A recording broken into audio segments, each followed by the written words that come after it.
एक छोटे से गांव में सुनीता और सुनीता के माता पिता रहते थे। सुनीता के माता पिता बहुत दयालु थे। वही गुण सुनीता में भी आ गया था। वह मुसीबत में पड़े हुए लोगों की हमेशा मदद किया करती थी। थोड़े दिन बाद उसकी शादी मुकेश नाम के एक लड़के से हो गई। वो भी एक गरीब परिवार से था। मुकेश और मुकेश के माता पिता एक मजदूरी का काम किया करते थे, जिससे उनका घर चलता था। लेकिन ससुराल में भी सुनीता का वही हिसाब किताब था। यहाँ भी वो जरूरतमंदों की मदद करती। कोई उसे कुछ भी मांगने आता और उसके पास होता तो वो चीज उन्हें दे देती। बहन, मेरा बेटा 2 दिन से बीमार है। मेरे पास थोड़े भी पैसे नहीं हैं। कुछ पैसे हो तो मुझे दे दो, मैं कुछ दिन बाद तुम्हें लौटा दूंगी। हाँ, रुकिए भाभी, मैं अभी लेकर आती हूँ। और जब इन बातों के बारे में उसकी सास को पता चलता तो वो सुनीता को बहुत डांटती थी। तुमने इस घर को धर्मशाला समझ रखा है। कोई भी कुछ भी मांगने आता है और तुम दे देती हो। तुम्हें क्या लगता है कि मुझे पता नहीं चलता? मैं तुम्हें बताए देती हूँ, अपनी आदतों को सुधार लो, वरना मैं मुकेश से कह के तुम्हारी खूब पिटाई करवाऊंगी। सुनीता के इस दयालु स्वभाव का पूरे गांव में चर्चा होता था। सारे गांव की औरतें एक जगह इकट्ठे होकर आपस में बातें करती थी। सुशीला की किस्मत बड़ी अच्छी है कि उसको इतनी दयालु और इतनी अच्छी स्वभाव की बहू मिली है। हाँ, बात तो आप ठीक ही कह रही हैं, लेकिन सुशीला उसे बहुत डांटती फटकारती रहती है।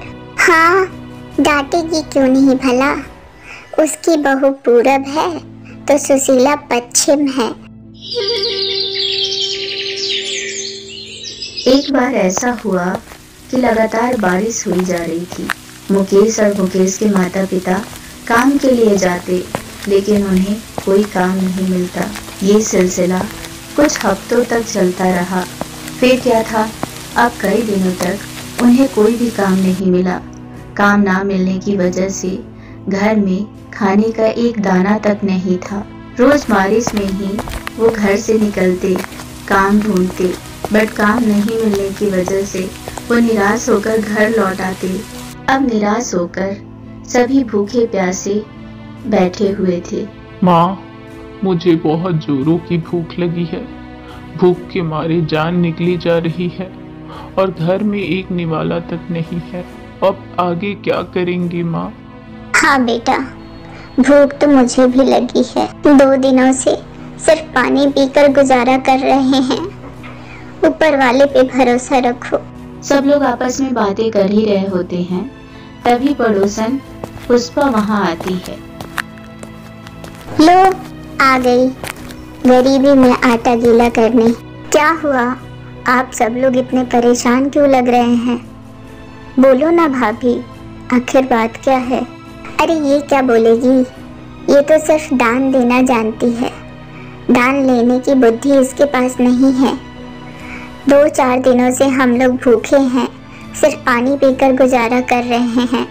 इतना सुनकर पुष्पा वापस अपने घर जाती है और कुछ राशन अपने साथ लाकर बोलती है, लो भाभी, अभी आप खाना बना लो। इतने दिनों से आप हमारी कितनी बार मदद कर चुकी हो। फिर क्या था, अब सुनीता ने चूल्हा जलाकर खाना बनाया। सभी लोग अभी खाना खाने बैठे ही थे, तभी अचानक बाहर से किसी की आवाज आई। अरे घर में कोई है? जरा 2 रोटी दे दो, भूख के मारे जान निकली जा रही है। कई दिनों से मैंने कुछ नहीं खाया। अब सुनीता दौड़ी दौड़ी बाहर जाकर देखती है तो एक बूढ़ी अम्मा खाने का गुहार लगा रही होती है। बिटिया, भूख के मारे जान निकल रही है, 2 रोटी दे दो, तुम्हारा बहुत भला होगा। इतना सुनते ही तभी सुनीता की सास पीछे से आ जाती हैं। सुनो, तुमसे ज्यादा भूखे हम लोग हैं। हम लोगों ने कई दिनों से खाना नहीं खाया।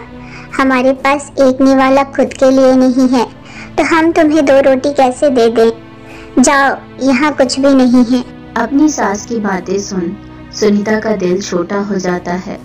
उसे बहुत बुरा लगता है उस बूढ़ी अम्मा के लिए। अपनी सास के डांट फटकार पर सुनीता उनके साथ अंदर चली जाती है। थोड़ी देर बाद आकर देखती है तो वो बूढ़ी अम्मा वहीं बैठी होती हैं। अब सुनीता से सहन नहीं होता, वो अपने हिस्से का खाना लाकर उन बूढ़ी अम्मा को दे देती है। सुनीता के दयालु स्वभाव से खुश होकर बूढ़ी अम्मा उसे एक जादुई चूल्हा देती हैं। तुम जो भी पकवान बनाना चाहोगी इस चूल्हे पे पतीले रखकर उस पकवान का नाम ले लेना, बस तुम्हारा भोजन तैयार हो जाएगा।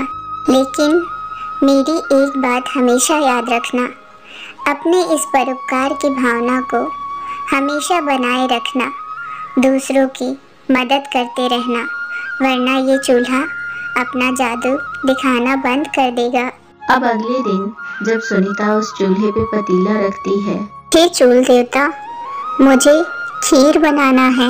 सुनीता के इतना कहते ही पतीले में खीर बन जाता है। फिर क्या था, एक एक करके सुनीता अब पतीला रखती जाती है और पकवान बनते जाते हैं। इतना सारा पकवान देखकर अब सुनीता के पति और सास ससुर बहुत खुश हो जाते हैं और अब वो सुनीता की प्रशंसा करने लगते हैं। फिर क्या था, अब सुशीला अपनी बहू सुनीता को किसी भी बात के लिए रोक टोक नहीं करती है।